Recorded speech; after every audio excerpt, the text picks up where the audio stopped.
পালাবো না। কোথায় পালাবো? পালাবো না, প্রয়োজনে ফখরুল সাহেবের বাসায় গিয়ে উঠবো।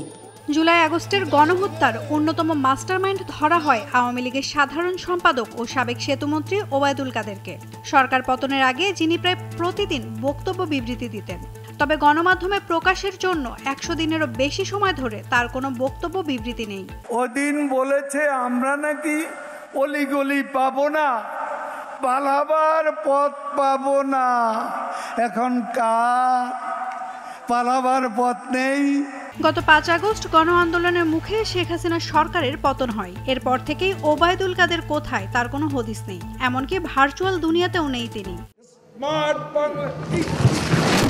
সম্প্রতি গুঞ্জন উঠেছে ওবায়দুল কাদের ভারতের গুয়াহাটিতে অবস্থান করছেন এবং দলের সভাপতি শেখ হাসিনার সঙ্গে সাক্ষাতের চেষ্টা চালাচ্ছেন। আওয়ামী লীগ কচু পাতার উপর ভোরের শিশির বিন্দু নয়, টোকা লাগলেই পড়ে যাবে। ওবায়দুল কাদের গত 8 নভেম্বর শেষ রাতে অবৈধ পথে ভারতে পালিয়েছেন বলে গুঞ্জন ছড়ায়। ভারতে পালানোর দলের নেতাকর্মীদের কেউ কেউ ওবায়দুল কাদের ভারতের কলকাতায় পৌঁছেছেন বলে তারা শুনেছেন। তবে এবার গুঞ্জন ছড়িয়েছে অবৈধ পথে সীমান্ত পার হয়ে ভারতের আসাম রাজ্যের রাজধানী গুয়াহাটির একটি হোটেলে অবস্থান করছেন তিনি। একটা শব্দও বলবো না জমা দেওয়ার।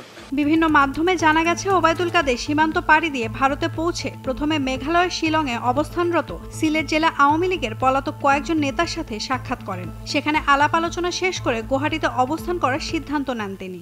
পালাবো না, প্রয়োজনে ফখরুল সাহেবের বাসায় গিয়ে উঠবো। কি জায়গা দেবেন? না হলে ঠাকুরগাঁয়ের বাড়ি আছে, ওই বাড়িতে গিয়ে উঠবো। গুয়াহাটিতে ওবায়দুল কাদেরের অবস্থানের কারণ হিসেবে শেখ হাসিনার সাথে সাক্ষাতের বিষয়টি গুরুত্বপূর্ণ বলে উঠে আসছে। কথা ভালো, পরে হেডিং ওটা তারপর দিন তারিখে দিয়েছে কবে সরকারের পতন। একটি বাংলাদেশি গণমাধ্যমের খবরে বলা হয়েছে শিলং থেকে পরে আসামের গুয়াহাটিতে আশ্রয় নিয়েছেন ওবায়দুল কাদের। সেখান থেকে তিনি শেখ হাসিনার সঙ্গে সাক্ষাতের চেষ্টা চালিয়ে যাচ্ছেন বলে গুঞ্জন রয়েছে।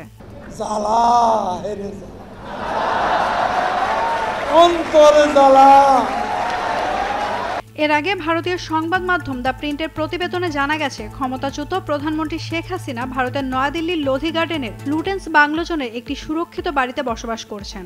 ভারত সরকার তার থাকার জন্য বাড়িটির ব্যবস্থা করে দিয়েছে। নাওমিন নাসরিন, ডেইলি সান।